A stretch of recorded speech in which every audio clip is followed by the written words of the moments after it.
পাশে ছিল এক নেড়ি কুকুর। সে সারাটা দিন খাবারের খোঁজে এখানে সেখানে ঘুরে বেড়াত।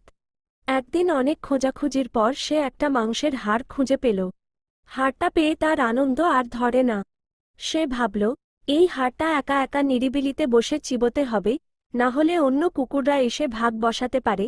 সে হাড়টা মুখে নিয়ে বনের দিকে দৌড়াতে লাগল। পথে পড়ল একটা ছোট্ট নদী, যার ওপর ছিল একটা সরু কাঠের পুল। কুকুরটি যখন সেই পুলের ওপর দিয়ে যাচ্ছিল, সে হঠাৎ নিচের দিকে তাকাল। স্থির পরিষ্কার জলে সে নিজের প্রতিচ্ছবি দেখতে পেল। কিন্তু বোকা কুকুরটি ভাবল, আরে, জলের নিচেও তো একটা কুকুর দেখা যাচ্ছে, আর তার মুখেও একটা বড় হাড় আছে। তার মনে ভীষণ লোভ হল। সে ভাবল, আমি যদি ওই কুকুরটাকে ভয় দেখিয়ে ওর হাড়টাও কেড়ে নিতে পারি, তবে আমার কাছে দুটো হাড় হবে। আজ তাহলে রাজকীয় ভোজ হবে। যেই ভাবা সেই কাজ।